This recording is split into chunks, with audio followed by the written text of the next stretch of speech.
Okay, welcome. I'm Casey. Like I said, I head up the tech support department. You can find me living in the chat bubble that's down here. If at any time during this webinar you kind of get completely lost, or you would like further clarification and you want to talk to, I believe Alexis is on tech support right now, you can jump on here and start a conversation with her.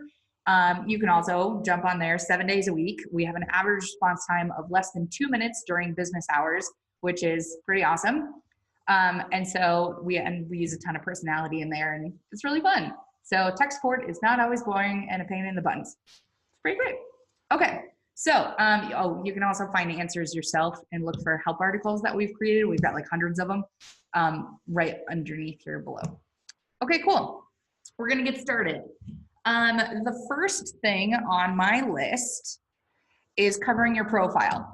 So when you first sign up for a Spectora free trial, our free trial is 5 published inspections without a time limit. So when you're on a free trial, you can schedule 5 inspections, and then if you don't publish one of them, you can delete that inspection, and then you're back down to 4. And I can teach you guys how to delete inspections and stuff later. But you're gonna be given a blank profile to fill out with like your name, your company information, stuff like that. But the software does come preset with a couple different things, including the InterNACHI template that's based off of the most recent standards of practice. The InterNACHI standard pre-inspection agreement is loaded into your accounts, as well as we've got a lot of tools in here that I'll show you in a little bit for you to customize or add your own stuff. But theoretically, and we give you extremely basic preset emails and text messages as well if you would like to have those enabled. But theoretically, you could schedule an inspection on the same day of your free trial and use automated emails, have a pre-inspection agreement that InterNACHI backs, have a template based off of their standards of practice, and get going. Do I recommend doing that? No. Take a little bit of time to get used to it, but that's one of the reasons that we don't have a time limit on our free trial, is we know that it's going to take a little bit of time for you guys to go through and say, you know, what do I want in my confirmation emails versus my pre-inspection reminder text messages to, you know, the agents. So we want you guys to get all comfy with it. Okay, so how to get to the 2 profiles that you have in Spectora. Your company has a profile and you have one as an inspector. First, we're gonna handle company profile. So my name over here, and my head bubble, my profile picture, that's actually a drop-down menu. So if we click this drop-down menu, then you're gonna see profile right here with a business briefcase. That's your company profile. If we click on that, it's going to take us to the page where we can add and edit that. Now, every company within Spectora has a company public profile, which connects to your online scheduler and inspection request form. And so it's just a short little blurb. You can also take the online schedulers and embed them into your own websites, or we actually build custom websites here at Spectora. I think they look phenomenal. And our web team and web designers are just great. And so if you are in the market for a website, check us out. But so this information is going to populate across Spectora, not just on that company profile page. It's going to go places like the header and footer of your automated emails. The client portal is white labeled, and I'll talk you guys through that portion of it here in a little bit. So if you're like, I don't know what the heck she's talking about right now, that's okay, we'll cover it. But the client portal is white labeled, so they don't see Spectora in the up corner. They'll see your header logo right here. And so it looks like it's your own hosted client portal. It'll also go on the agreements. If you're using any like special PDFs, like the Florida Wind Mitt, or the NPMA just came out, NPMA 33, I think it's termites, National Termite Wood Destroying Insects one. We pull information from your inspector profile and your company profile to pre-fill some of those forms. So getting your company profile and your inspector profile up and running and really filled out, first thing to do. Okay, so company information right now, the name of your company. If you're still in the market and trying to figure out what you would name yourself, I highly recommend choosing something that's going to set yourself apart. Just from my experience on tech support, we have a lot of very generic home inspection company names. And I'm trying to think of an example right now, but I really don't want to make fun of anybody and their current company name because that would be terrible. But think about like close-up inspections or something like that, because I can't think of one of those off the top of my head, where it implies that you're a home inspector, but it's very generic. Often we find that the people who rank higher on SEO, or SEO is search engine optimization, where you rank on Google, and things like that, are the people who have more creative names that either have to do something in your area and your location, or are going to set you apart and make you smile with being memorable. It's all about being memorable. Okay, rant over. Okay, so name yourself. We're Denver Home Inspection because Spectora is based in Denver right now, so that's just my test account. Your company address. This goes in here. This is important to put that in there because when we get to setting up our services and fees, one of the modifiers that you can put for your inspection price adjustments is miles away from the company address. So if you are a smaller inspection company, put your home address. That's where you're driving from. But this is, you want this to be official. This is where your company is based out of. So put that in there. Phone number, often get a business line instead of sending people your personal cell phones. You guys are being professionals. Websites, already covered them. If you are looking for one, we do them well. Email. This is your company email. This is, if you're just a one inspector company, put your inspector profile email in there and have it be matching, so you're only checking one email. If you have an office staff email, like office@spectora.com or something like that, put that in here so that one inspector isn't getting all the emails, your office staff is getting the emails, or scheduling at. Okay, then other things, company logo. This up here will be used on your profile page and in the upper left-hand corner of your web reports and your PDFs. And so we give you little hints. If you hover over the pictures with your cursor, you can see the kind of tips and tricks, like this one should be a more square one since it's going in the corner of your report. However, we also give you this header logo, which we recommend to be shorter and wider because it's going to be the title on the client portal, and so it's going to fit right. I just tried to point at my screen, that was cute. Right where this Spectora logo is up here. So you see how the shorter and longer logo will look better up there when your logo replaces it. So oftentimes I see this company logo being the full company logo, and this header logo being something called the tagline logo, where it includes your full logo and then also the name of your company off to the side. Cool. Make sure when you're editing your profile, you hit save when you do something to save your changes. If we keep going further down, this is if you're wanting people who are using your online scheduler, or you're even giving out your public Spectora profile to people as a temporary website, which you're absolutely welcome to do. You can put things like, if you are a member of an association, the logos in here. If you have a YouTube channel for teaching clients or agents about things in the home inspection world, you can put that in here. Service radius will appear so that people, when are searching Denver, Colorado home inspectors and your profile pulls up, if they're too far away, it'll see the service radius and see that you don't inspect in their area, so they don't schedule you. And you can, radius would be obviously like 60 miles around versus service area. You can name different cities. Like in this case, for an example, we have Denver, Aurora, Boulder, and Fort Collins, which are the main corridor here in Colorado. Other things in here, if you have text, a lot of times people will put things in here like how long they've been an inspector, when they got certified.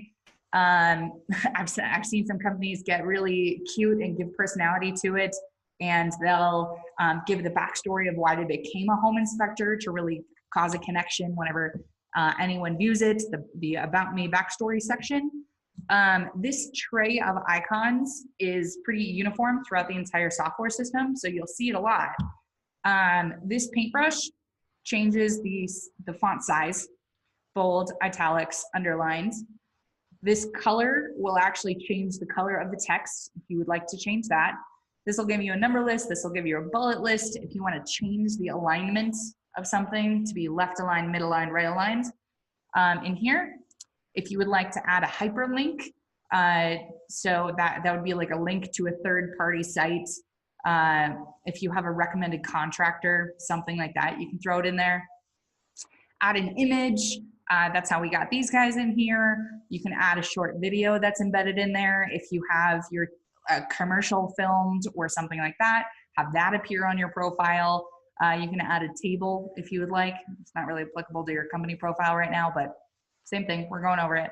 And then if you copy and paste from a third-party site into us, and the fonts don't match or the colors look bad, or even if you try to customize it and you don't like the way it is, this is actually an eraser. Like think about how you would erase with pencil, those like pink ones, pink and white ones. And if you select the font and what's in there and then hit that eraser button, it will standardize it to the font and the size that's in Spectora. Okay, so that's the icon tray. You'll see that a lot throughout Spectora. Now, what this does is I'm gonna hit View Public Profile right here.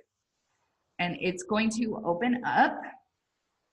Oh, I always forget to say this in the beginning, but when I'm screen sharing with so many people, oftentimes my internet slows down a little bit, so please forgive the spinning wheel. Okay, so this is the company profile that we have hosted for you on Spectora. You can have your big logo up here. You'll see all of this stuff. If they click on that, their email server will pop up and they can send you an email. If I had any credentials entered in here, and I'll show you how to do the inspector profile here in a second, it would be entered in here. That's actually Mike, one of our co-founders. I'm not quite sure why he's my inspector profile picture, but whatever. I will show you guys how to set a sample report from an existing report, and this is how you would grab that link afterward, is view your sample report. It's basically an anonymized version that doesn't give out client data of an actual inspection that you did, or you can use one of your house. Request an inspection will open up the inspection request form, which I'll show you how to set up, and schedule an inspection will open up the online scheduler that I'll show you how to set up. And then scroll down, this map will show your company area and your service area. And then here's where we had those extra images in there. So yeah, going back. All right, now that's how you would edit your company profile. To edit your inspector information, I'm going to click my name right here, and it's going to open up my inspector profile. You can have a different home address for me. If you had a license number that you wanted to put in here, that's particularly good for state-specific licensures in there. Put in there. You can put miles willing to travel. That is an internal function for you as an office staff, office team, company to use. That will be calculated off of your home address here, such as if me as an inspector, I'm only willing to travel 20 miles to an inspection. Whenever you are scheduling an inspection, there will be a warning pop-up that says this is outside of Casey's usual range of area, so that you don't accidentally schedule them for it. I highly recommend that you guys upload a signature into your inspector profile account, this little area right here. You would just hit this choose file and upload a signature.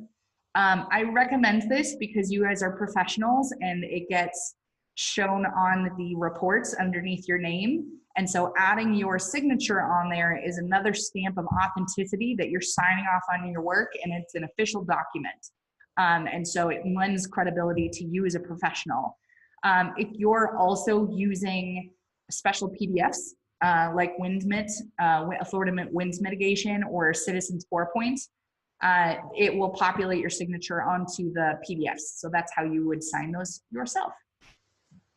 To upload a new profile picture, or if you don't have one already, you would hover over this and click it, and it actually will drop down an uploader so that you can upload a new profile picture. I'm gonna cancel out of that. Cool. For the signature, I've got articles in the tech support chat bubble, but I recommend mylivsignature.com, LIVE. It's free. It produces a really good JPEG. I don't recommend that you guys just take a picture of your signature on a piece of paper, because the white of the piece of paper is never going to match the white of this background and on the web reports. So it pretty much always turns a little bit yellowish. It doesn't look professional. So what you're looking for is a JPEG, that's the file type, that has a transparent background so that it will match the white of our website. And that gets produced by mylivsignature.com. And I've got helpful articles, type into tech support about it. Okay, so we're still going. We're gonna go down. If you have any specific things about you as an inspector that you want to display in here, or further credentials, seals that you're a master inspector, not just a regular inspector, stick it in here. Then make sure you hit save. Same icon tray. Cool. If you have more than one person in your company, if you're a multi-inspector, or if you just have multiple people in your company, like one inspector and a support staff, you will have access to this team page. And in here, you will see the list of all your inspectors and the list of support staff. Inspectors need subscriptions, and they have access, ooh, just almost threw my phone across the room, access to the report writing app that they can use on site. Support staff are always free, but they have limitations to their accounts. So you can't just throw sub-inspectors in there and stuff like that, where support staff cannot have access to the app. They can do things online, they can schedule, they can publish, they can do all this stuff. However, sorry, I thought I got everybody out of the waiting room. Oop, and somebody just managed to put themselves back in the waiting room. Whew, tangent. Okay, everybody's in now. We're doing good. Inspectors, subscription, support staff, free. An important note when you're signing people up on here, every user needs a completely unique email, and we do that because that's how you log in. These are the emails that you are going to be logging in with to Spectora. So if two different users have the same email, how would we know who is who? And there's also things like that's how you log into the app. You can choose different points of contact for your emails to come from, things like that. So if the scenario that I get this the most is if a husband and wife team, where the husband is doing the home inspection, or vice versa, girl power. But if the other spouse is doing support staff, oftentimes they'll try to use the same email and have it be two unique user profiles on the same email, and that won't work. You got to have a second email. Even if you don't need it for anything, just have a second login, username, email. Unique email per user. Cool. While we're on this page, if I had multiple inspectors or support staff, they would be listed under here. but you can choose which permissions you're going to use each user based off of these check marks. So say I would like to control everything. I would like to be able to schedule and see other people's calendars on my team.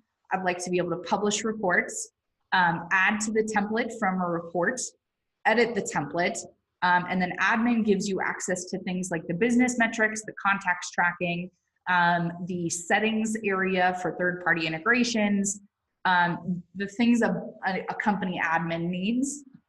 And so you can choose to check or uncheck everything on here. It's just as simple as clicking and unclicking. So if I scroll down here and I have a support staff that I'm hiring, Mary in this case, I would like her to be able to schedule and edit inspections, but since she's not an inspector, I don't want her to be able to publish, add to the template, or edit the template. But she can absolutely control the backend stuff to be able to manage contacts or see the business metrics. I just don't want her touching the reports. Great. Now I've got her set up right here to limit her permissions so that she cannot touch reports, to publish them or add to the template, but she can schedule and edit inspection details. Cool. And for adding, you just hit add inspector, pop it up. You can change the publishing right there. You can choose whether or not you're going to give them a password, or if when you hit add inspector and a confirmation email gets sent to this email with a link to create their own password, up to you. Most people go with sending the confirmation link, so you would leave that unchecked. And if you're on a paying company, you'll have the option to do monthly or annual. Cool. All right, clicking off that.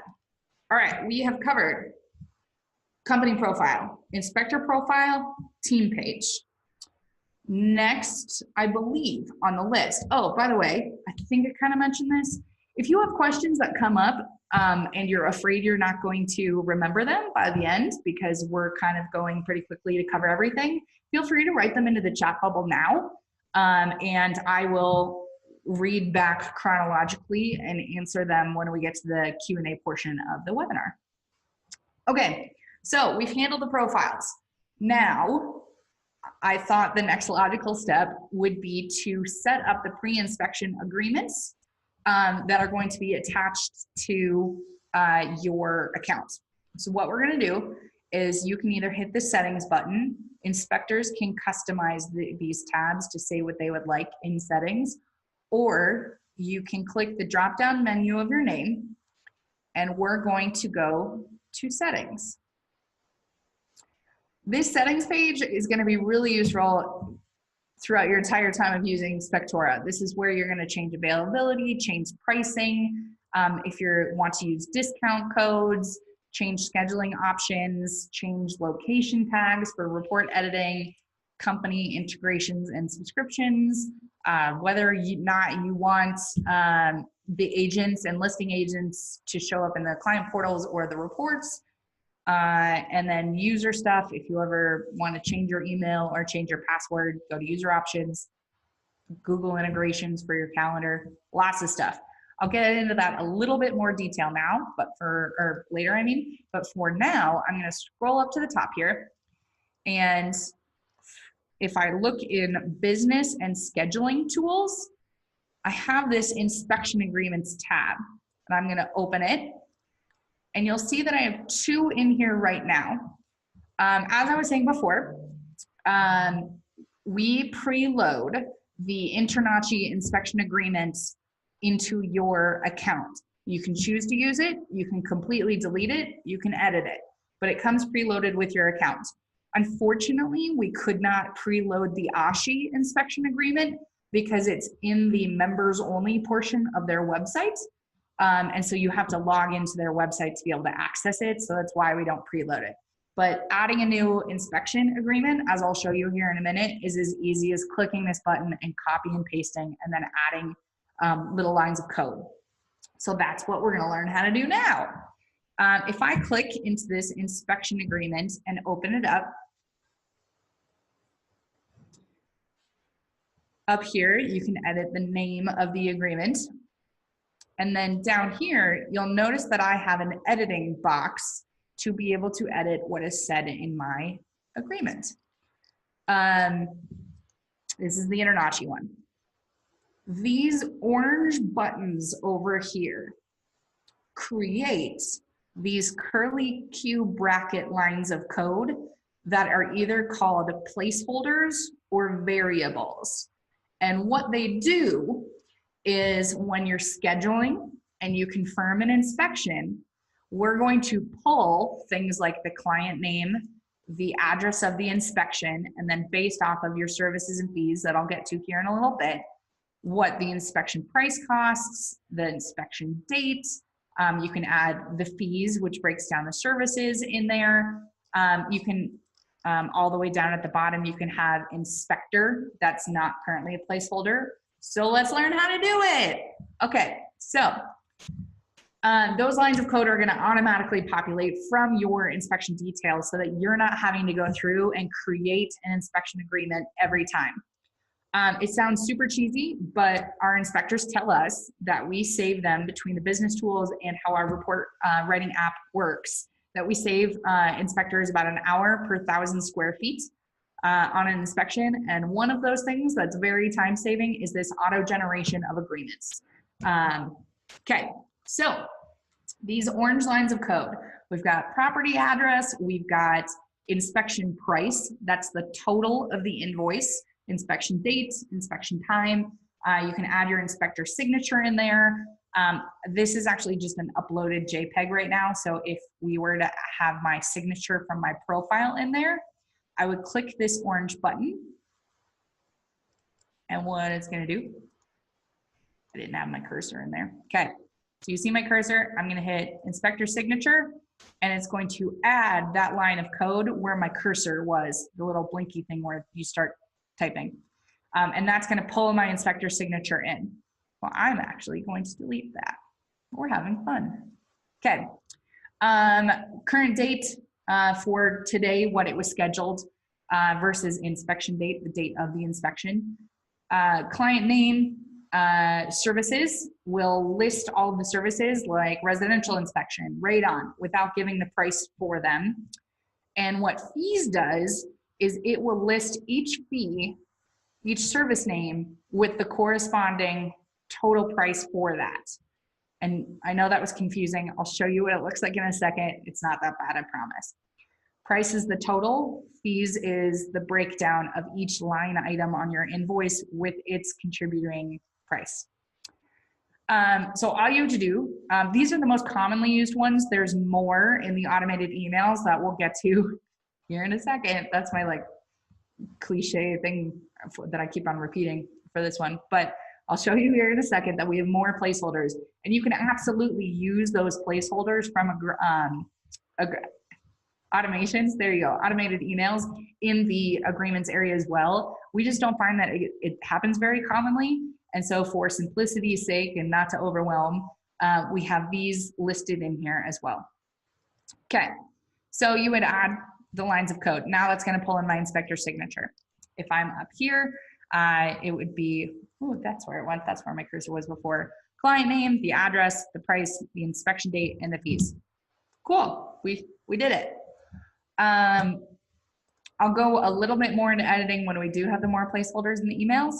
And actually, I'm just gonna do that now. So we're gonna save agreement. Now, every inspection that is scheduled that has this agreement attached to it in services and fees will have this agreement in there. It'll make sense in a minute. Actually, I completely lied. We're gonna go to services and fees next, not automations. But you would set up your placeholders to do that with the buttons. Cool. I usually see a residential inspection agreement, and then when you do a special type of service, such as radon or sewer that has additional liability or something like that, you would have a separate agreement for that for them to sign. And all of those agreements get loaded into the client portal for them to sign. And I'll show you what that looks like in a little bit. So I think for this test, account. Oop, there we go. We've got radon and my basic inspection agreement. Okay, so what I keep on yammering about with services and fees, if I scroll up to the top here and I get to this edit services and fees button, we're going to click it. This is how we're going to set up per service which template gets brought in for generating the reports from, and which agreement is attached, and what prices are populated. So this is a really important screen for you guys to get down. Now, I usually see two types of pricing and services and fees set up. First, I'll see a per service. So one service for residential inspection, one for radon, one for sewer scope. The second way I see it done is packages. Either the basic package that's just a residential inspection, plus, which is residential plus sewer scope. Deluxe would be residential radon, sewer scope, and you'll pet their dog for 10 minutes, whatever it is. And so you will either do packages or prices, or services. I would say I see a lot more per service, residential, radon, sewer, whatever it is, than I do packages. But I am seeing a trend where people are using, red, white, blue, gold, silver, platinum, whatever it is. Now, to edit my services, I am going to click anywhere in this bar. This arrow will help me reorder them if I wished to. Paper will duplicate the service that if you have two that are very close together and you want to keep all your pricing modifiers on them, you can just duplicate and we'll trash it. Like this quote one, that doesn't need to be in there. Let's delete it. All right, so we're gonna hit residential inspection, and I always call them cards. That card will open up from the tab. In here, you're gonna be able to set your base, the name of your service that is client facing. This is what's going to show up on the report ready button. This is your residential inspection. This is what's going to show up on their line item invoice. And so that's where that name comes from. This is your base cost and your base duration, roughly how long it takes you to do the average inspection. And then if we scroll down, you'll see that I can preset a template to populate whenever the residential inspection is scheduled. I would like this template to pull in. And if you have, say, the package arrangement going on, you can select multiple templates to populate. These are just checkboxes. Same thing with agreements. If I click off of here, I can select from this drop-down menu which agreements I would like to populate automatically whenever that service is scheduled and get attached to the inspection. Modifiers. By the way, if I'm overwhelming you right now, we have a new user setup series on the YouTube channel where I spend just 20 minutes slowly going through how to set up services and fees, or just going through agreements and the automations. And so if I'm throwing a ton of stuff at you right now and it's just all going in one ear out the other, watch this, get an overview, and then go watch the tutorials on there that break it down. And so you're like, okay, I'm gonna do my services and fees while I watch Casey explain how to do it, instead of trying to watch this 2-hour webinar. But we do have better, shorter, more concise versions where I'm not just like throwing stuff at you. Okay, so that being said, let's dive in. We have several different modifiers that you can use: square footage, age of home, year built, what zip code it's in, miles away from the company address, kilometers away from the company address. We have a strange following in South Africa, which is great, but then we also have a lot in New Zealand and Australia. We're global. Yeah, so you can use these to automatically adjust based off of what's inputted in scheduling to adjust the prices. The most common one that I see by far is square footage. And then after it would be miles away from company address, for if you have to travel more than Usually I see 40 miles, then they'll charge an extra 50 bucks or something like that. And then after that, it would be age of home and year built, which are often confuse people. Age of home would be the number, like I turned 30 in 3 weeks, crazy. So my age of home would be 30 for this home that I'm in. Year built would be, I was born in 1989. So age of home is going to be a usually lower digit number of the exact age of the house. Year built, you would put in a range like 1900 to 1960. So that often confuses people. So in this case, age of home, if it is greater than 20, but less than 30, less than or equal to 30, this is my test account. I do weird stuff. Apparently we're adding a $320 fee. Man, that's steep. But it is good to note that these ad fees will get added to this base cost, and they're not additive. Meaning if I have this base cost and I have this $320 fee, if I were to also have a fee for the 40 to 50 range and my house was 50 years old, so let's do that right now. Let's not, I'll do it in a second. Then both of those line items wouldn't apply. It's only the range that it's actually living in, not all the range below it.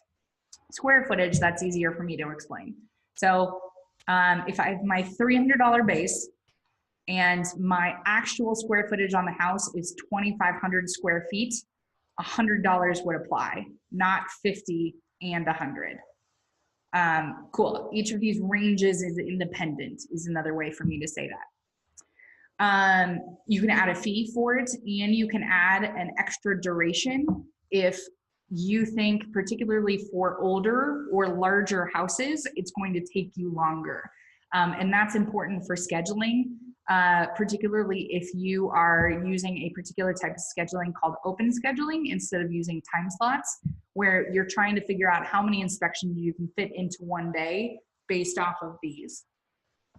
So make sure you adjust your durations as well. Now, other things to note about this is that the greater than sign or less than equal to is very important.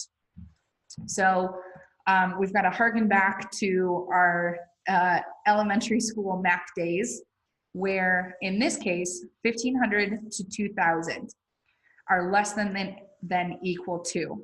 That's my entire range. So technically, since it's greater than, not greater than or equal to, what's actually included in this range is 1,501 to 2,000, which is why, if you look at my next line, since the actual 2,000 square footage is included in this $50 fee, I'm going to repeat the number right here so that this range is now 2,001 to 3,000 that's actually covered. So you're going to want to have overlap between the end that's less than or equal to and the beginning of your next range. The other thing that I would recommend, particularly with square footage, is having a large range at the end. So if I have 1,000 square feet to 2,000, 2,000 to 3,000, 3,000 to 4,000, what happens if I get scheduled for a house that's 7,000 square feet? Of course I want to take it. That's a huge opportunity for me. But because that square footage is not currently in any of my ranges, it wouldn't apply a pricing modifier and it wouldn't give the correct quote to the client. So what I recommend doing is adding, let's add a modifier. And my last square footage modifier is to 4,000 square feet. I'm going to add 4,000 on my first range and then 10,000 as my ender. They always have to be a range. You can't just put in the first number. You have to complete the range. Now, anything between 4,000 and 10,000 square feet, I would like to add a $200 fee to, and I know that it's going to take me at least 3 extra hours. I'm just making these numbers up. So if you're like, that doesn't sound right, making them up. Okay, so then what you would do is, because you would always want control over your own pricing, is I will show you how. Insert text into your confirmation emails and your invoice that would say pricing is always subject to review. And then when you looked at this, if you actually looked at the house and it was 9,999 square feet and it was huge and you were gonna need a whole day to do it and you were really gonna charge them for 3 inspections, you can go back in and edit those fees and you're not stuck with it. So I always recommend adding that. Well, 2 things. The prices are always good for review. 2, having a huge last range to cover all possible square footages. Other ones in here, same thing with if we look at age of home, as I was telling you about, it's the number. So this would cover 21 to 30. But then if I scroll down here to year built, I want to cover everything built between 1901 and 1950 in this range. It looks like I've got overlapping ones right here, so let me delete that. No one saw. And then this year built would cover everything from 1950 to 1994. If something was built between 1994 and 2038, it wouldn't add anything because I don't have anything in here. So you always create those ranges, those groupings. Most common error that I see is difference between age of home and year built. Cool.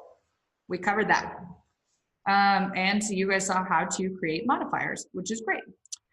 It's important to know that if you change modifiers on pricing, it will apply to all future inspections, not existing confirmed scheduled ones. So that, you know, if you added a new fee now, it wouldn't lock out previous reports.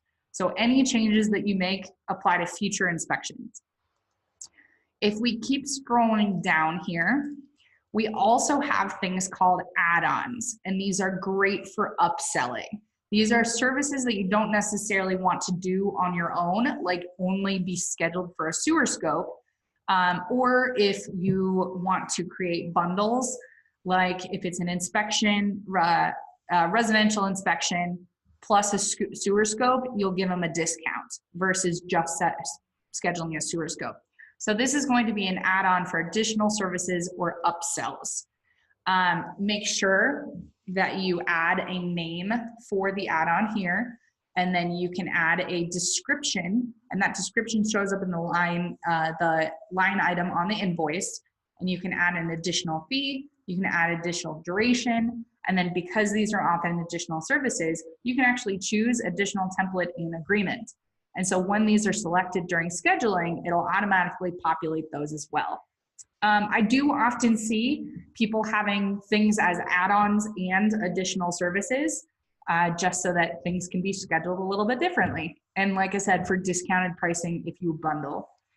Okay, if you also have a flat fee and you offer discounts to, say, military professionals or first responders, something like that, or just even reoccurring clients, one way that you can give them discounts is to add a negative value fee in here.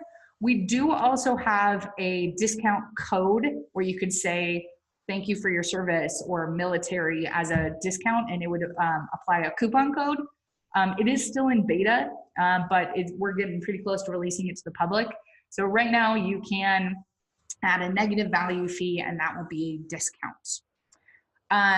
For our Canadians, we added taxes. In the United States, services such as home inspections are not taxed, so you don't have to deal with sales tax. In Canada, they do. Services are taxable. I do see some inspectors wanting to offload the credit card processing fee in the United States to the client or the agent if they pay online. There is a way for you to do it, but it's not clean, to be honest with you. And the way you would do it is add a tax and name it credit card processing fee. But as I'll show you guys on the invoice, it's still going to have tax on there, which often confuses client and agent. So this is going to be displayed on the invoice as taxes with the description credit card fee. And that is basically because when the taxes, as it was meant to for Canada, would apply to the entire invoice, just as sales tax in the United States does. And so there's only one line item called tax for all of the different services that are on the invoice.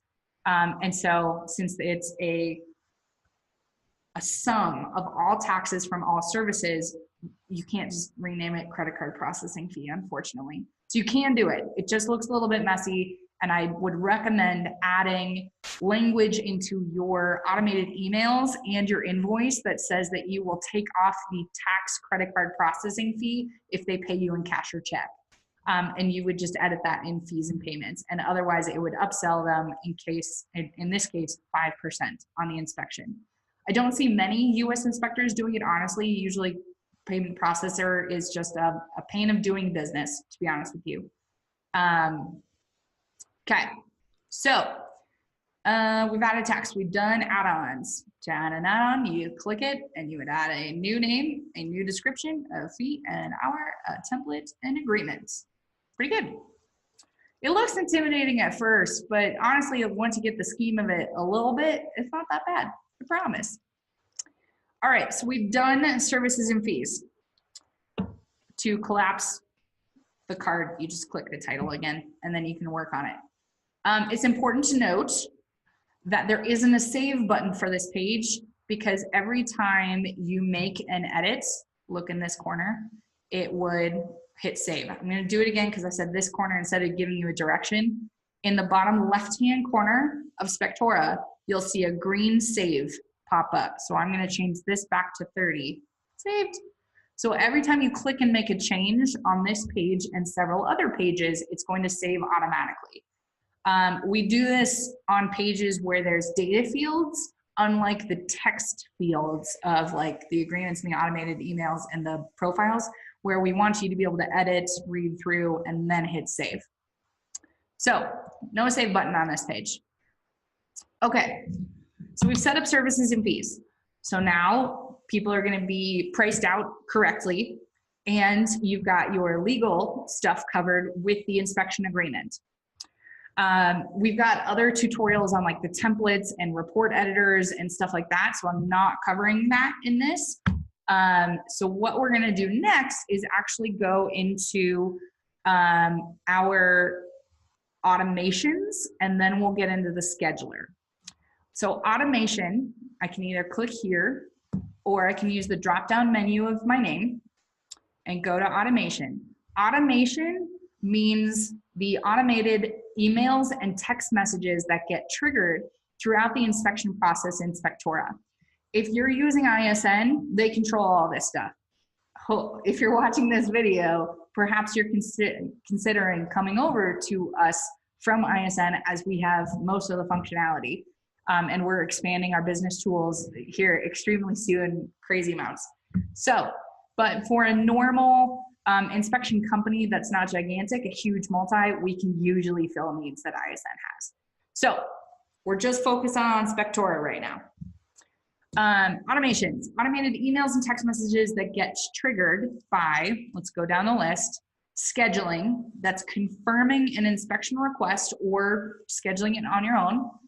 If I click into this, you'll see that we also have a reschedule for if you reschedule the inspection, it'll trigger an email or to go out saying, hey, your inspection has been rescheduled. I look forward to talking to you on whatever it is. If you add a new agreement, or new fee to an existing inspection, it will trigger an agreement an email to be sent to let the client know that they have a new action item. You have a new agreement to sign. You have to pay me more money. And so you can choose to have those turned on. Pre-inspection, we offer 3 pre-inspection emails and 2 pre-inspection text messages. Most commonly, I see emails a week before, 3 days before, 1 day before. Usually I see text messages 1 day before and 1 hour before. Usually the text messages are reminders to send the lockbox code or things like that. Or just frankly, millennials, agents and clients are the ones that are doing inspections these days and are a huge part of the market. And millennials love text messages instead of emails. And so using those pre-inspection reminders, we've got, if I keep scrolling down, I'm getting ahead of myself. Report ready emails and text messages that they can get a text and let them know that they can view the report with a link to the report to view it on their phone right there. We're very geared towards millennials. Okay, next on my list is the report ready email, which is going to be triggered when you publish the inspection to the client and the agent. And if we scroll down a little bit more, the post inspection, which you can have up to 3 emails and 2 text messages for that. I usually see 1 hour after the inspection, 7 days after the inspection, and then either 21 days after the inspection, or you can actually select to do an 11-month email to remind them, hey, it's been a year, would you like another home inspection? And so you can use our automated emails to be able to trigger at that period of time, which is great. Those post-inspection emails are also great for asking for reviews. So adding your Yelp, Google My Business, Facebook business profile pages, the link directly to your review form, adding those to your post-inspection emails and text messages will greatly increase the number of reviews you have, which is one of the ways that you get business. So sign up for those profile pages if you don't already have them, Yelp, Google My Business, and Facebook business pages, and put them in there. It's as easy as a hyperlink, which we will get to here in a second.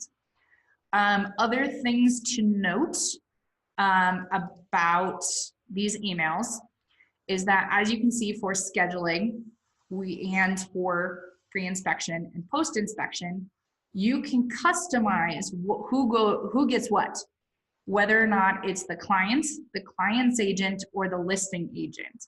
I thought they were pretty self-explanatory until I had to explain them several times recently. So just so that we're all on the same page, the client and the buyer are the same person, the person who is going to buy the house or is looking to buy the house. The client's agent is the person that's representing that person, that buyer. The listing agent is the agent attached to the house that's being sold. Usually more information is given to the client and the client's agent. Usually the client gets the most information. Hey, pay me. Hey, sign my agreement. The client's agent gets notified of updates, stuff like that. Listing agents, you usually barely get any information. Hey, we're doing an inspection on your house on this day, FYI. For that. It's also important to know that it is illegal in a lot of states to send the report directly to the listing agent. You can only give it to the client or the client's agent. So we don't actually offer an option to send the report ready email, the publishing email, to the listing agent. Only the client or the client's agent. So if you have someone listed as a listing agent on your inspection, they'll get the pre-inspection reminders and the scheduling reminders. You can even sign up for getting them to do follow-ups, but they will not get the report directly to them. There are ways within the system, type in the tech support chat bubble, for you to forward the report to them at the request of the client or the agent, but we never want someone getting in trouble not knowing that it's illegal to do that. And so that's why we don't even give you the option. Okay, so I'm going to start with the scheduling one because it's easy enough. We click into the scheduling one, and then I choose whether or not I would like to edit for the client, the client's agent, or the listing agent, and I hit the edit template button. Actually, I got slightly ahead of myself. I'm going back. Ready? You can choose which ones are on and which ones are off for future inspections by checking or unchecking. You'll notice that the edit template is only available for active inspections or for active emails that you have turned on. So that's another clue whether or not they're on or off. So check boxes. Yeah, so you can choose to only have one follow-up email, or you can blast them with all 5 options. Up to you. Edit template, open it up. We're doing it. So this looks a lot like the agreements area that we were just in. You can change the subject line of the email here. And then you'll see the corresponding code lines, just like any agreements, the same placeholder variables, except you'll see that we have a bunch more options in here. And if it's, I'm throwing a lot of stuff at you guys. If you hover over the name of the placeholder, it'll give you a description of the placeholder. Okay, I'm taking a pause for 1 second. I'm not cutting you guys off. I just had like 5 people type into the chat and I'm worried my microphone got turned off.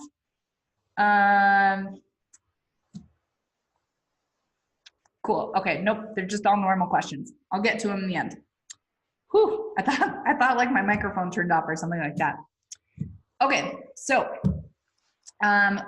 all of these prices are placeholders. If you hover over the name of the placeholder, they give you a cheat sheet description of them. So if you can't exactly remember what's the difference between the price and the fee breakdown, you can have that in there. In this case, I see a lot more people use client first name than client name. Client name will be the full thing that's entered during scheduling. Usually address is for the inspection address, not the client's address. Inspection date, inspection time. One of the things that I'm seeing more and more inspectors do is if you offer a walkthrough at the end of the inspection time based off of your duration, you could add a line that says, if you would like, a walkthrough, please meet me at, and then what you're going to use the inspection end time placeholder. It inserted it when I hit that orange button to where my cursor is. And what that's gonna do is if I have an inspection from noon until 3 p.m., it's gonna say your home inspection is at inspection address. It's scheduled for May 14th at noon. If you would like a walkthrough, please meet me at 3. And so inspection time is when it starts. Inspection end time is when it ends. So you can use that inspection end time to set your walkthrough time. Alternatively, you can have the walkthrough at the beginning if you want. Up to you. Okay, so then you have several choices about where you're going to lead them. I'm going to show you guys where this, it'll make sense why I'm jumping around. I'm opening an inspection. This is the client view. Every inspection Inspectora has a client view, and that's where your client and agent will go to sign their agreements and pay you in this area. If I go back, I just wanted to give you guys that visual. So you're sending them to this area. If we go back to where I was on this other tab, you can choose where you would like to send the client or the agent with links through your emails. In this case, inspection link, if I scroll down here, inspection link is going to take the clients to the client's view portal to sign their agreement and pay. You can also choose to add an invoice link. Here is your invoice. Those are usually the ones I see for scheduling. For the report ready email, saying, hey, your report's ready, you can choose to have the inspection link that's going to send them back to that same client portal, or you can choose to insert the report link, which is going to take them directly to the web report, or you can send them to the report PDF if you do not want to give out web reports and you only want to give out big PDFs. Or you can even do the summary PDF. I guess that was slightly misleading. You can put all of these in there if you would like. And so you could have, here's the link to your client portal. Here is the link to your web report. Here is the link to your PDF. And you could spell things out A, B, C, D if you wanted. You can throw every single one of these placeholders in there. You're not limited to just choosing one of those. One of the things that I do recommend doing is, you're gonna hit save email template when you're done editing. One of the things that I would recommend doing is, so we're gonna click into report ready email and then edit template for the client. I do recommend that you guys, I always recommend the inspection link, send them back to the client portal. They already know it from signing and agreeing. And so now they have a home base. But I do recommend adding the invoice link placeholder in there, because many a time on tech support, I have, how do I send my receipts to my clients? I sent them directly to the web report and now they can't see the invoice. Include the invoice link that will link them back to their invoice, paid or unpaid, in your report ready email. That way you're not having to go back down and track down your receipt and then come back. Cool. Other things that we need to talk about. If you go back out and we're gonna scroll down for this post inspection, I told you guys about how highly I recommend you put the links to your review forms in here. The Yelp and Google My Business profiles are a little bit tricky. You have to do a couple special things for them, but we have help articles on them. But if you want to add a hyperlink to either your website or the Facebook page that you have, excuse me, taking a drink of water. Then what you're gonna do is, I'm just gonna steal the URL from this. To put it in layman's terms, a hyperlink is a link to a third-party website. So you're just gonna click blue words and it'll send you to that other site. A URL is a web link. This, like our URL is spectora.com. So what we're gonna do is please leave me a review. Now, I'm going to take my mouse and I'm going to highlight those words.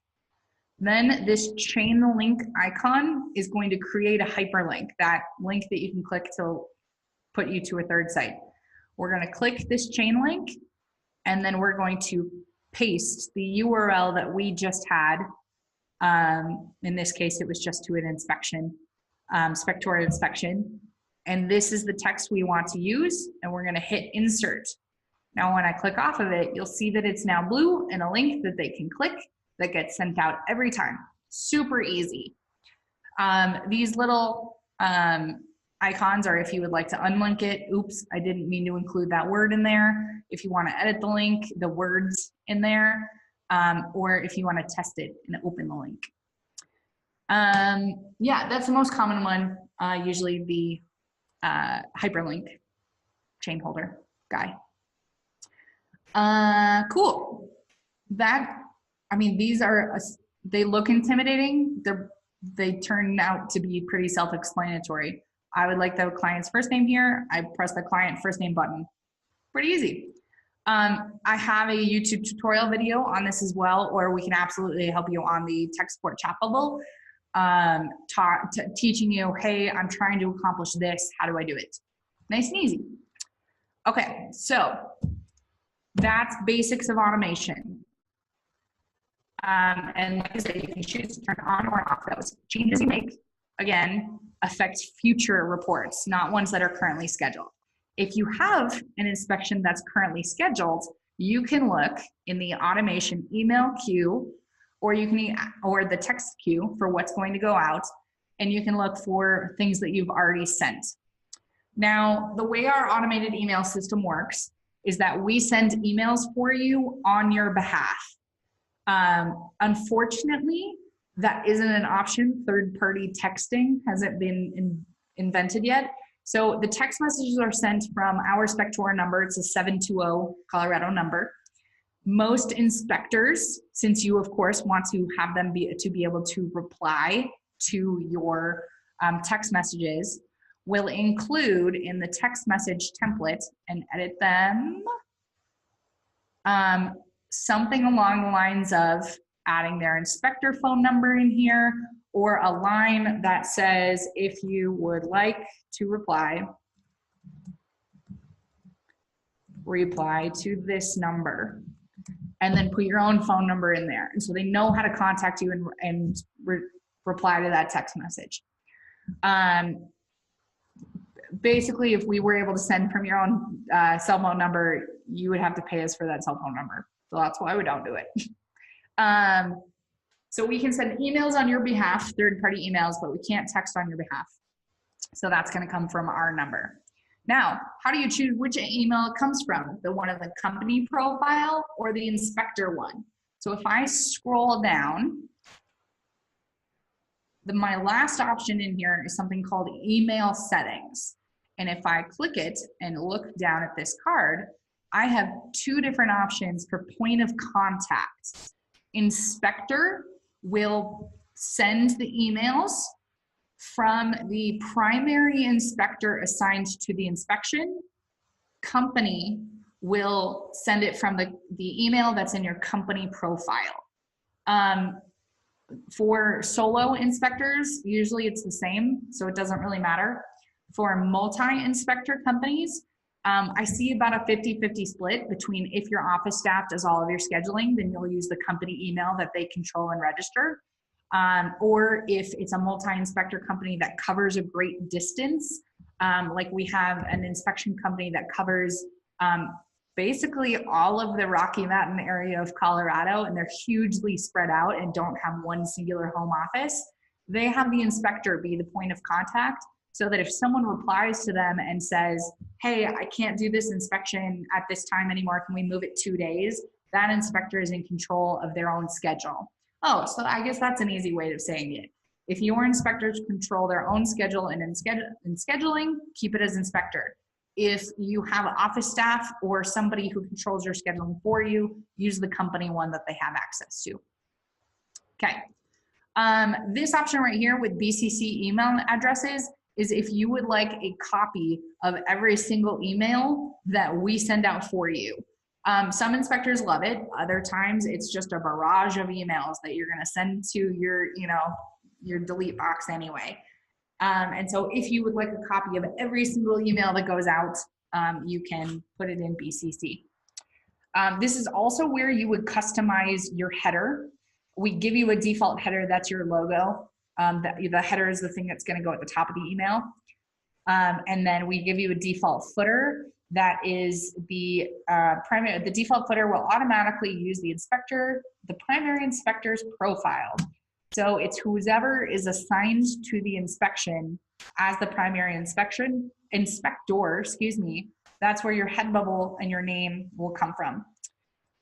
You can also edit both of these and create custom header or footers if you would like to have something special or different in there. Absolutely upload those, change those. Okay, other things I haven't covered in emails. Oh, I guess if things are still in the queue, so if I hit the email queue and open it up, you'll see that I can see which emails are going out. And if I have something special that I want to be in that email that's not in my normal template, and I only wanted to apply to this one going out, I can click edit email and I can edit the email in the queue to say, please bring your dog. He's cute, or whatever it is, to put that customization in there, or if there's special instructions for, if a property manager is going to be there, not just the client or the agent, giving more information that's personal. You guys get it. You can also change the subject line, stuff like that. That's also good if you have someone who contacts you and they're like, please stop sending me emails, like send me the confirmation one, but I don't need the follow-ups. You can just delete them from the queue. Nice and easy. But you can also see when stuff is going out. With the emails, that's a great point. I'm going to hit view inspection. And we're going to open up an inspection details page for the test inspection that I have set up for these. If I scroll down to the bottom of the inspection details page, we have emails and text messages. And you can see all of them and their statuses that are assigned to this inspection in this area. So we can see that my home inspection confirmation has not only gone out, but I opened it. It's me, I'm the test client on this. But you can also see which other emails are put into the queue and are sitting in the queue right now. And you can click on this and it will open back up that editing page and you can edit it from there as well. So there's a couple different ways that you can get to the editing page and view your emails. You're not always having to jump back between automation and inspection details. I have actually a full webinar on the sequence of events within Spectora. A briefest overview that I can give you is that confirming an inspection or scheduling one will trigger the confirmation emails, and then we'll also put the pre-inspection reminders, so scheduling, we'll put the pre-inspection reminders in the email text and email queue, or text queue, email queue. Then when you hit the publish button, that triggers the report ready email to go out and puts the post-inspection text and emails in the queue. And so these things do not automatically get put in there. Once you, like at scheduling, we're not gonna put your post-inspection emails in the queue. Those get triggered by publishing. So confirming does pre-inspection, publishing does report ready and post-inspection. Cool. Okay. Scheduler and availability. Let's do those. We're gonna go to settings. And we're gonna scroll down. There are two different schedulers that are included in your subscription and are in every software in Spectora, like every user has access to them. And you can choose to use one or of the other of these or neither if you have a third scheduler you want to use, or if you just want to schedule things manually, which I see for a lot of people who do home inspections for as like part-time jobs, they're firefighters, things like that. So the difference is the online scheduler, your clients and agents, so these are external viewing schedulers that clients and agents can use to either submit an inspection request or actually schedule you. The online scheduler, as its icon shows, will display a calendar where they can actually choose their time and their date based off of your availability. The inspection request form is much more similar just to a contact form. Hi, my name is Casey. I would like a residential inspection. Here's my address. And then the inspection request form is meant for you, the company or the inspector, to then contact them and finalize details. I often see people who don't want to give out pricing online using the inspection request form, so it's all done over the phone if you're in a very competitive market. I would say the vast majority of our inspectors use the online scheduler though, just for simplicity and getting things done. To be blunt, we live in a very instant gratification type society. And so sometimes people would rather get something on the calendar, a time and a date, than submit a form and then wait for you to hear back from them and do whatever. So jumping on that instant gratification, let's get you on the books, I'm doing it now, it gets you more sales and more inspections. But of course, you guys know your area of the country and your market better than I do, so choose what you need for a business. You only need one of these. And I always love pointing that out because a lot of people start with both turned on and then get confused about how things got scheduled and how they were handled differently. So choose either the online scheduler or the inspection request form. Online scheduler has much more options and many more people use it. I'm going to show you what it looks like and then loop back to setting it up real quick. Online scheduler, we're going to click it. You click that blue button. And now this link up here includes your company name And you can send this active link out in your emails or text to clients and agents. You can stick it on business cards, your websites, whatever. If you have your own website that is built, right under that blue button in settings, I'll show you where it is. We actually give you an iframe code, which is a code to embed it in your website, so it looks real good. Okay, so, but then also sample report, company profile, that's where that comes back into. If we scroll down, page 1 of the online scheduler is choosing services. So I would choose a residential inspection. Oh, I also want a sewer scope. Oh, I'm military. Let's check that. Then in the address line, I usually use our company address here. In that drop-down menu that I just chose from is found on Google. So if there's not a matching address for you on there, you can just type it in manually. You're not stuck. But one of the cool things about that is it's going to check Google and it's going to check Zillow. And if it can find you an approximate square footage in your belt, because often clients don't really know that, it will populate it in there for you. And then you can also select if it's occupied or utilities are on. Then we're going to click next and go over. This is where your client would input their information in here.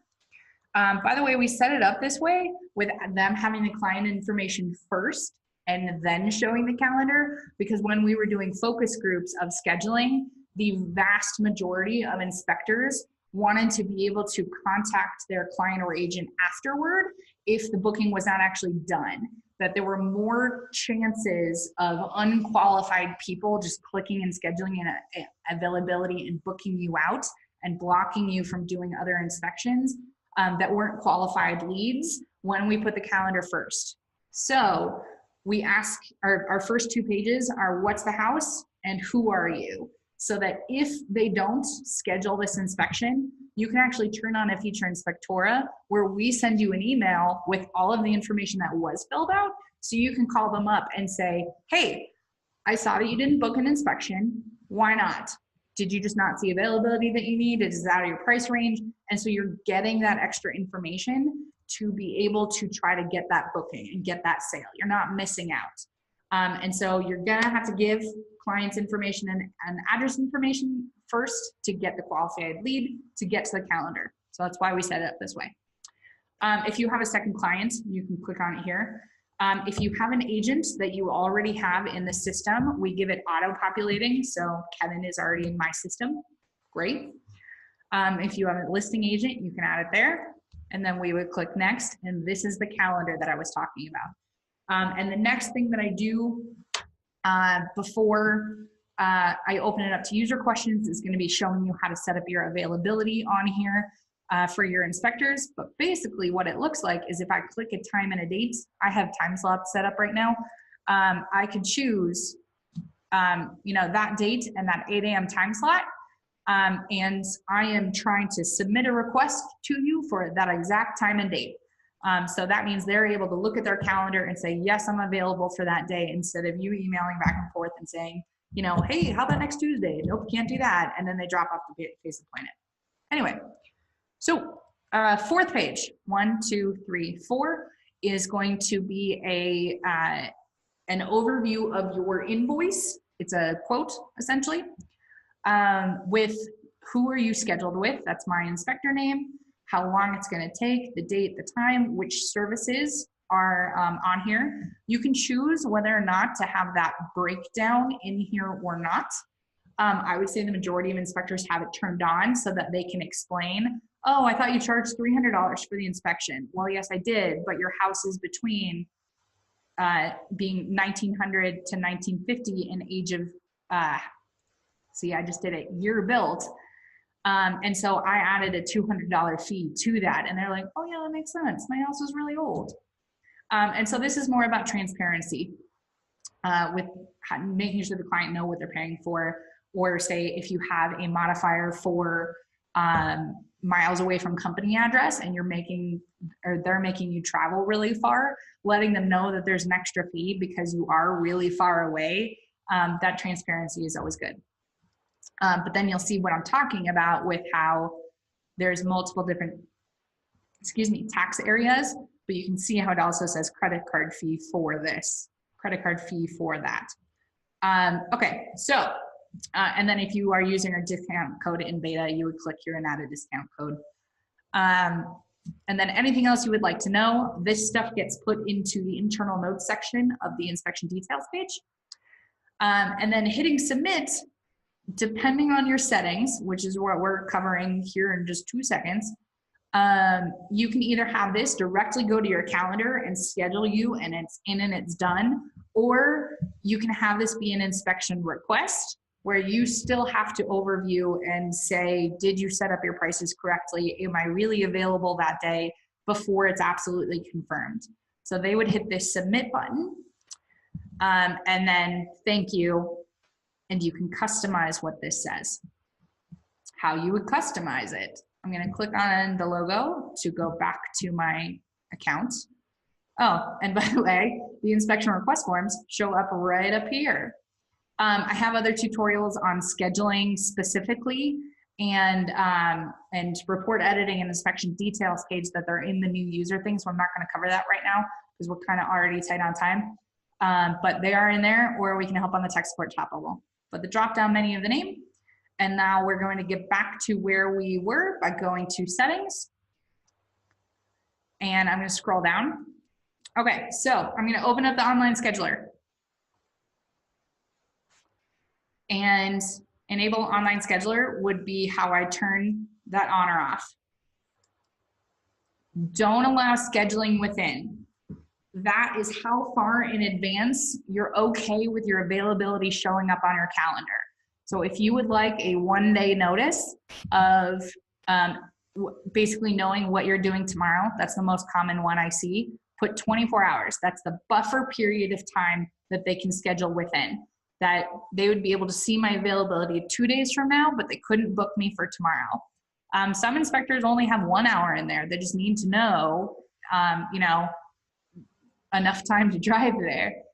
Allow choice of inspectors. If you have a multiple inspector company, it would show the head bubbles of their profile pictures and their names. And they'd be able to say, I would like a 2 p.m. with Matt versus a 4 p.m. with Casey, something like that. The show client pricing details is what I was talking to you guys about with the transparency of the breakdown of the details of how the prices got to where they are. The 300 base plus 200 old house equals $500 on the invoice. But if you don't want that, turn that off. Require confirmation is whether or not you would like it to be an inspection request up in that corner that you have to confirm, or if you're fine with it going right onto the calendar. The confirmation text is what I was telling you guys that you can customize right in here. Usually I see, thank you for your business. If you have an inspection or a require confirmation, I often see, we'll get back to you shortly with the answer. I also see fees are subject to change and review often in this guy. If you're not requiring confirmation, usually I see inspectors put this inspection link that takes them directly to the client portal. So in that moment, they can schedule, then they can click that link, they'll go to the client portal and they can sign and pay, and then you're done, which is great. So if you require confirmation, I recommend putting all fees are subject to review in here. If you don't require confirmation, I recommend putting the inspection link placeholder in there. Okay. If you're doing conversion tracking for Google Analytics, stick it in there. We've got help articles on there on the tech support chat bubble. Okay, these emails right here are emails and text messages that you can choose to be sent to you as an inspector. And so you can choose to get an email or a text message when somebody books you, or you can also choose to get an email or a text message when somebody has entered their client information but then didn't end up booking you. We'll send you an email so that you can call them up and be like, hey, did you just not have availability? Why? And negotiate with them, and then you can still get the booking. So you would just enter your email or your phone number right in there. The blue button is how you get to your own online scheduler, and then this is the embeddable. If you have your own website and you want to put our online scheduler into your website, just grab that guy, throw him in there. Perfect. Inspection request form. If I click on it, it will click on that link right there and it'll open it up. It looks like this. It's a very basic contact form of what's your name, what's your property, what services are you interested in. They can choose a time and a date, and it'll be a suggestion. It won't work with availability. It'll just be like, I really like Saturday, that kind of thing. And then after they enter this optional stuff, anything else you'd like to know and submit, and that'll also create an inspection request form, or an inspection request in that orange area of the dashboard up there. But it won't go on the calendar, and they don't touch availability. Okay, so we're gonna go back over here. You can change the name of your default inspection price and name, what time it starts, and then how long it's gonna last, which agreement is going to be. This stuff gets populated into that inspection request confirmation area. And then a note to the clients, obviously. Same thing if you want an email or a text message for it. Okay, I know I'm flying by. There's videos on this if this is a lot for me to throw at you. Okay, so what I'm doing is I'm scrolling to the top of my settings again, and you'll see this availability button. We're gonna click on it. This is how you set up what shows up in your online scheduler. It's also helpful for you to set this up because when you're using your own scheduler, this is what controls conflict warnings of, hey, this person usually isn't scheduled for Saturdays. Are you sure you want to do that? And you're like, oh no, I don't. They have the day off. Or this is outside of their normal inspection radius. Are you sure you want to schedule them? Or even they already have an inspection at this time. Don't schedule them. So availability, important no matter what, but definitely if you have your online scheduler. This toggle up here between open schedule and time slots is how you choose between open scheduling and time slots. Currently I'm on time slots. That means I'm choosing between an 8 a.m. inspection, a 10 a.m. inspection, and a 1 p.m. inspection. And those are the only times that I can get scheduled. If I had open scheduling, that would be me choosing I want to work, or I'm available for scheduling between 8 a.m. and 5 p.m. And you can schedule me anytime between them, and then it'll base off of the duration of the inspection, whether or not, you know, you can schedule 2 inspections that day or 3, but so there's more flexibility for when you get scheduled and the time. It is always important to note that if you have an open scheduling option and you select a time slots or a range, so let's switch over to it.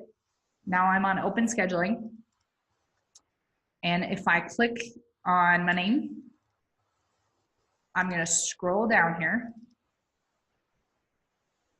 And you can use these plus block signs or this drop-down menu. But so currently I have 8 a.m. to 5 p.m. 5 p.m. is the last time the end of the inspection can be. So what's a better way for me to say that? If I have a 3-hour-long inspection, the last time that they will be able to schedule me on the online scheduler would be 2 p.m. because 5 p.m. is when I'm done for the day. So that time range, 5 p.m. is not the last time they could schedule you for a 3-hour inspection. It's the absolute end of when the duration of the inspection will end. If that was too confusing, I can re-explain it on the tech support chat bubble or during the QA section. To add another range, you just hit plus block and you would select, oh, I don't know why you would do this, but I'm also available from 7 p.m. to, use the arrow, 8 p.m. and add a block on there for it. And then you'll see the little green thing goes up and down, and so you can see if you saved or not in the corner. I would say more inspectors have open scheduling than time slots, but it's pretty close. It's probably like 55-45. So it's really up to you. That's how you would set up availability.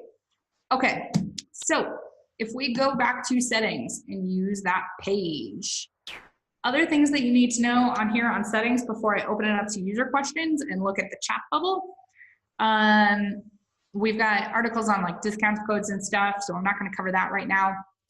Scheduling options, you can ask in your online scheduler if you would like the buyer's current address, so like where they live right now, not the potential home inspection. Same thing for the agents.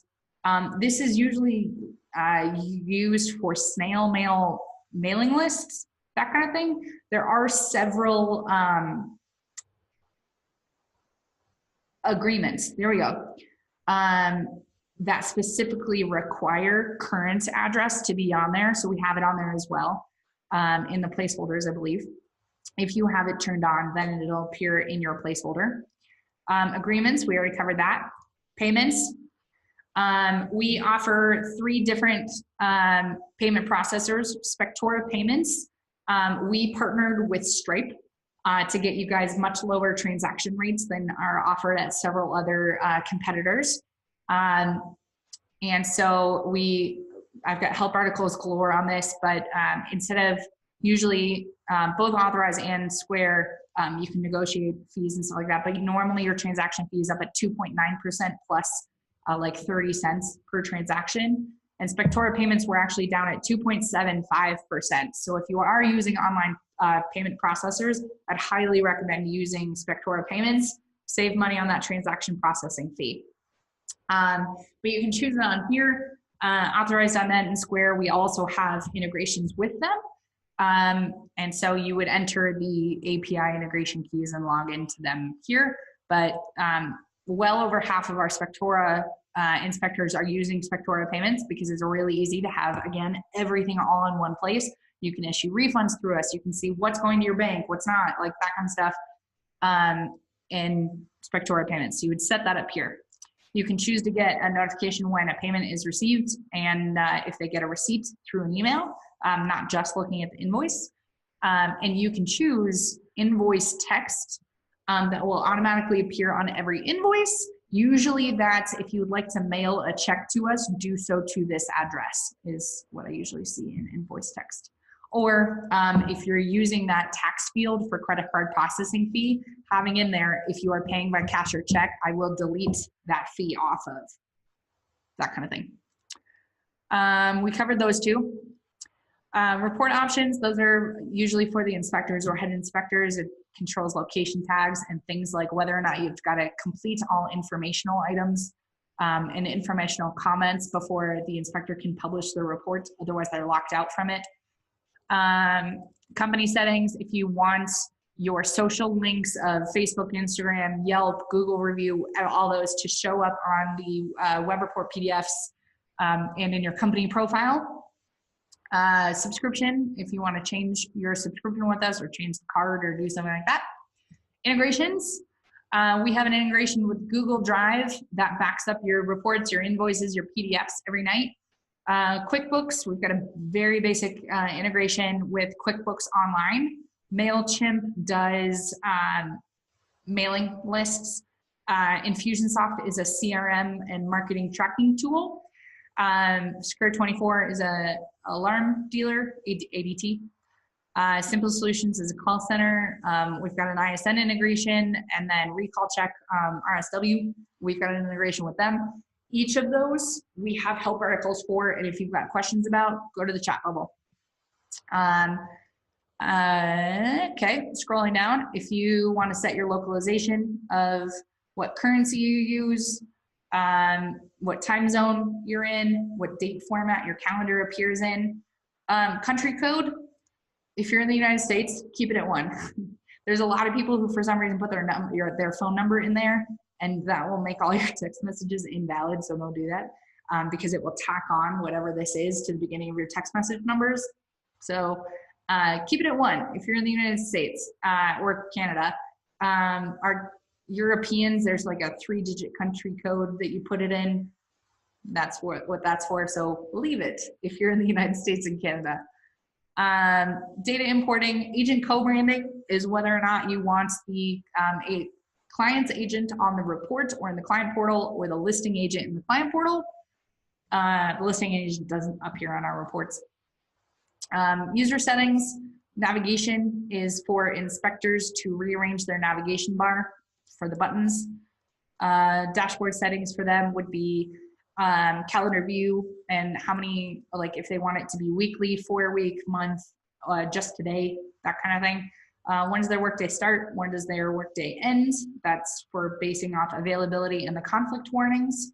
And then your starting driving directions are for inspectors map on that dashboard page for them to be able to see what their map of their day looks like, and to calculate mileage for how many miles did you travel. And miles willing to travel is for the conflict warnings. Integrations, Google Calendar, iCal, Trello. Those two, iCal is a one-directional. We send our Spectora inspections over to your calendar. iCal is kind of a universal link of, you can use it for Outlook calendars, or if you have a special Microsoft calendar or something like that, you would use the iCal integration. Google Calendar, you can set that up, and it's a two-way integration, where if you have an event on your calendar on Google, it'll block off your availability in Spectora and appear on your Spectora calendar. So that, say if you have a dentist appointment on your Google Calendar, nobody can schedule you for an inspection during your dentist appointment. We've got help articles about how to set those up.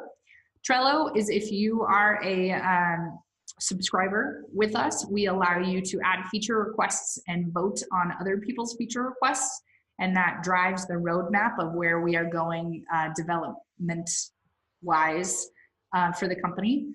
So it's a great way for us to gather what you guys need and what's important to you guys versus what's one inspector's preference and he's really loud, that kind of thing. User options is where you would change your email, change your password. If you don't want to be our friend on the chat bubble, if you just think the chat bubble over here, you don't want it, you can turn it off if you would like. And then beta, if you want to be one of our lovely beta testers, join our beta tester Facebook group. That's where we do all our communicating on there. But then you'll be able to see some beta features, which is pretty great. Yeah, we just ask for your feedback in exchange for getting things early. Okay, that is basic. I have better YouTube tutorials for bigger deep dives of this. And like I said, the new user setup series is great for breaking down so that you're not glazed over and overwhelmed, to be honest. Okay, that's contact management. I'll spend 2 minutes doing that, and then I'll open it up to questions. If I click on the contacts tab, every contact for an agent and a client is stored in Spectora based off of their unique email that is assigned to them. Agents are over here. If you click the word clients, it switches to clients. And we track things like, what are they a client's agent on, or are they a seller's agent on, based off of what you have assigned them during scheduling and in the inspection details page for it. But this is a good way. So like if Kevin changed his name or where he worked, instead of having to go in and on each of his 25 inspections, I would go through and edit them so that he would still get the emails on them or whatever. I could just come in here and hit the edit button and edit his entire contact profile. You can also import from other softwares or ISN, or if you just have a CSV is a comma separated value, it's like an Excel sheet. And you can import that into Spectora. If you click on that button, there's more detailed instructions on it. You can export if you would like to have a copy of all of your contacts in Spectora. And then if you want to add an agent that's not yet assigned to an inspection, you hit add agent. Very good. Okay, so there's that. All right, we're doing user questions now, so we don't run out of time. I do want to hear from you guys. Okay. So I'm going to open up the chat bubble. If you are just now joining us or did not, I guess not just now, but you know what I mean. If you weren't here at the very beginning, you should have a tray of icons from Zoom, the screen sharing system that we use. And one of them should be chat. It might be in like ... more. But it's going to be a chat where you guys can enter stuff in there and then I can see it. Nobody else can see it. So feel free to ask all the questions on there. Okay, to be fair in this, I'm going to scroll all the way up to the top and answer who typed in things first. Okay. Number one, the question is, are template names customer facing or, okay. So yes and no. We didn't cover templates in this webinar. I actually have a great template, great in my opinion, I did it. Great template editing webinar up on YouTube if you would like more details. But templates have both an inspector facing company name and a client facing friendly name. And if I click into templates here, and then I click on the title of the template here, it opens up. And this name is the internal facing one. And this friendly display name is what the client and the agent are going to see in a client portal. They're not going to see InterNACHI residential template, whatever. They'll see residential report to click on it. And so you can choose. Most inspectors use their company name and the service instead of saying this is the InterNACHI residential template. Okay. A user wants to know if you can have multiple price points without adding modifiers like 425, 450, 475, 500, etc. You could. I don't see it often because it's a yes and a no. So we're gonna go into settings and in services and fees. And because these fees and services, if you're using the online scheduler, are public facing, with them being able to select add-ons or services, there isn't really a way for them not to see that you're doing it. So what I would recommend, if you would like to be able to choose between 425, 450, 475, 500, whatever a price point, is one, use the inspection request form so that you can just sneaky, you know what I mean by sneaky, not client facing. There you go. That's a nicer way to put it. Adjust the prices as you would like for different things, not based off of modifiers. And so they're not seeing that on the inspection or on the online scheduler. But for all these services and fees, you could start with your base 425, say, and when you go and click to the dashboard, so for this, say, unconfirmed request, if I open it up, and same thing if you're doing your scheduling yourself, and like if the online scheduler isn't involved, you can actually choose and say, for this inspection, I want this one to cost $550. And you can edit the line items before and actually after using the edit fees area, the inspection details page. So the long answer is yes, and the short answer is no. It wouldn't be in services and fees, but you can adjust fees after you do it. So if you want to just line item charge people more on your discretion, you would do it in the edit fees area of either the scheduling, the confirm inspection, or the inspection details page. Cool. Sorry if that was real confusing. It's kind of a yes, no, and a maybe. Okay. A bunch of New Jersey uses attorneys for deals. Is there an option for attorney emails and tracking, or do we list them as a second agent, or is that possible? Okay, so currently we have automations set up for the client, the client's agent, and the listing agent. However, if we go into contacts, for both the clients and the client's agents, if I click edit, you can add CC'd emails in here. What our current New Jersey inspectors are doing is, since the lawyer is attached to either the client or the client's agent, you would put the lawyer's email in as a carbon copy, a CC email. Often I also see this for agents using transaction coordinators. And so you would just put their email in with the client that they're attached to, and then they get a copy of all of the emails that are sent out for that inspection. Cool, CC'd. Cool. Second agent, is that possible? Currently, no. Since there's only one head bubble that goes on our inspection reports, we only allow one agent per inspection right now. If you have an agent who are two agents who work as a team and want to both be on the inspection report. Put one agent as the first name, and then the second. So, okay, we're gonna go, it's easier if I show you. We're gonna add a client's agent, and we're gonna add Kevin in here because he's easy. And we're gonna hit save. And then what I would do is, here's your sneaky workaround. Hit the three dots, and then, oh shoot, Kevin's already got a confirmed profile, so that didn't work. Okay, so if we had a new client's agent, sorry, that was a waste of time, 2 minutes for you.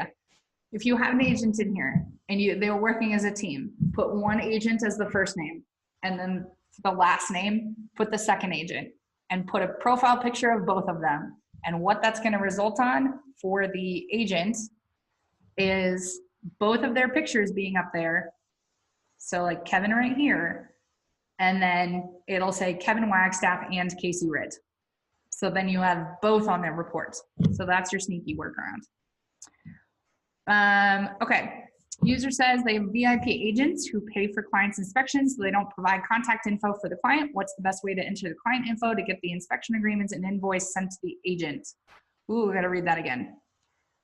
VIP clients who pays for the client's inspections, so they do not provide contact info for the clients. What's the best way to enter the client info to get the inspection agreement and invoice sent to the agent? Okay, translation. They have someone who is not the client paying for it, but they still want the client's name on there. So what you would do, sorry, going back to inspection details. These user Q&As are often hard because I'm trying to do too many things at once. Okay, scroll down.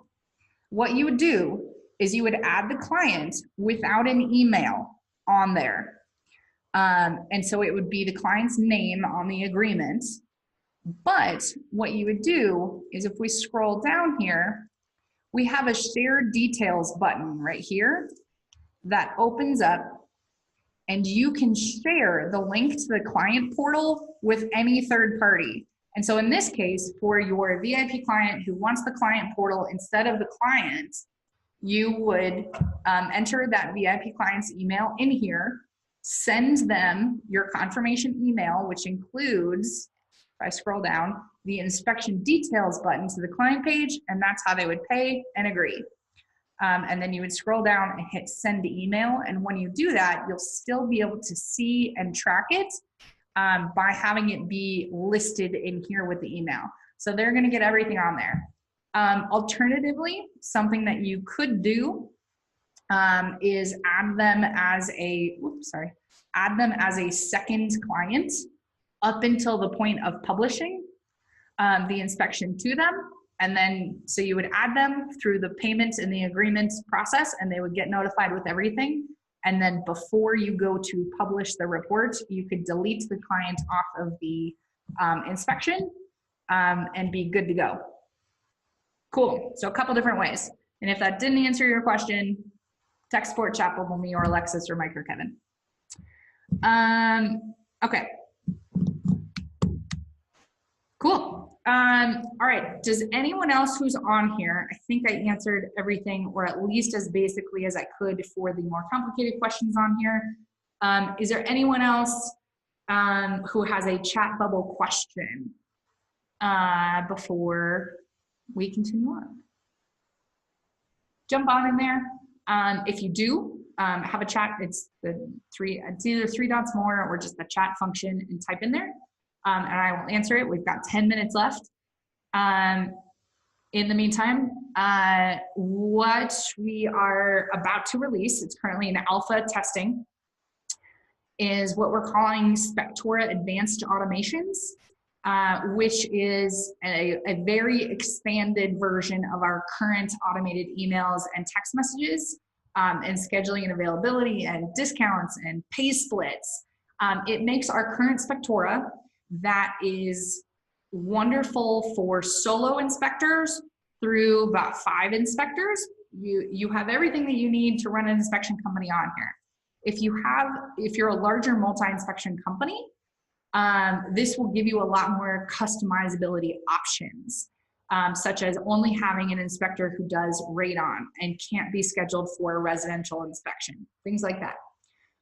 It'll also allow you to automatically email a third party. And so to do something like whenever a termite inspection is scheduled, automatically email my termite guy and let him know I'm scheduling him for that time and show up. And so there's a lot of customizability options that are coming out. We released it to alpha testers, a select few, to really beat it up and see what it means. Probably in the next 2 weeks here, we'll be releasing it to our beta testers to play around with before we release it out to the public. It's very exciting. But I would say if you're a solo inspector or a small inspection company, what we have already is gonna suit your needs. So works for a bunch. So cool. You're welcome. People said thank you. Cool. I'm trying to think of other things. Spectora Advanced, very exciting. Other things that are fun to know. The YouTubes that I have been talking about constantly. If you go to youtube.com/Spectora, you go to our YouTube channel. I will open it up. It'll take a minute since there's so much to load. This is always fun because we have this intro music that's very like clubby and, you know, pounding. And so whenever I open up this page on the webinars, I'm just waiting for that music to hit me in the face. Okay. It's not that bad, but still I hear it a lot because I'm on this page a lot. Okay, so this is you're seeing the admin view because I have admin access, but you'll be able to see our home. You can see all the different videos that we have on here, the complete list, including my other webinars on here. The thing that I keep on referencing that I absolutely recommend that you guys start off with is if you click the playlist option, we have this Spectora Setup Series Getting Started playlist that I put together. And if we click on it, there are now 13 different short, not 2 hour long like this, intros to how to handle just tiny little parts. It's very manageable. You take off one bite, you figure it out. Sorry, I just hit the microphone if that was really loud. So this is just how to navigate your online dashboard and set up your profiles. This is just how to set up your services and fees section. I do recommend these top two videos. If you just kind of have questions about not understanding that Spectora.com is a web-based software and are we compatible with Mac, things like that, we're very happy to answer those on the tech support chat bubble. But also these intros are great with browsers we recommend. This not great with technology. It's one of my most common phrases for new users is, hey, I'm just starting out. I'm not great with technology. I'm confused by this. So I put all of those questions together into, it's both a slideshow and a video that's 13 minutes long, where I break down what's the difference between the web section of our software versus the app. What's the difference between a template and a report, that kind of thing. I mean, even if you're great with technology, it's just a good starting off point. I just got a new chat. Let's open it up.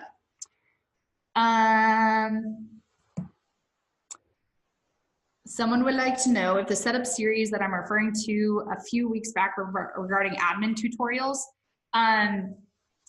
This webinar was kind of the basics of the admin tools. Most of the actual admin tools are still part of this setup series, setting up services and fees, how to set up your customizable emails, stuff like that. I do plan on recording next, I think I have it on the calendar for next Monday. I'm updating a couple of these videos, like that new availability section that I just showed you. This setting up your scheduler and setting availability is a little bit out of date just with how the availability is displayed. It used to be slightly different, so I'm going to be updating that one.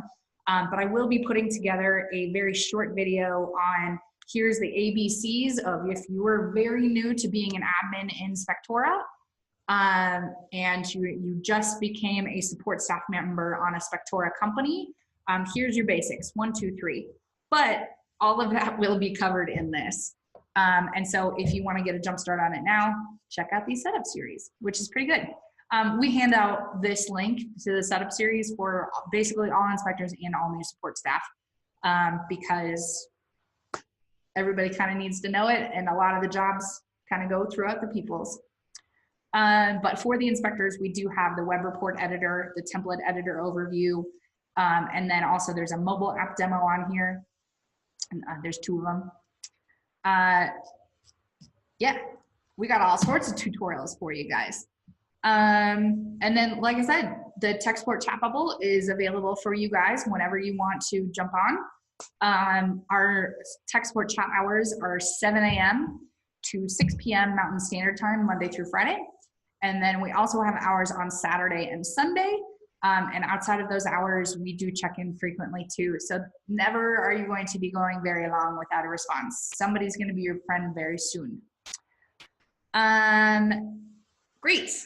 You guys are great. For those interested in the admin webinar videos, yes, absolutely. I plan on sending an intercom message out. Intercom is the tech support chat bubble that we use to all the people who are support staff and admin with the new tutorial I'll film next Monday. But yeah, get started on the new user setup series. All right, thank you guys so much for tuning in. I appreciate you guys. You guys are wonderful. I've always been wowed about how great people in this industry are and how personally connected I get to so many of you. So keep being wonderful. And happy summer. Finally, it stopped snowing in Colorado, so we can finally say that. All right, I will post this to YouTube if you want to review it later or check out that setup series. All right, bye guys.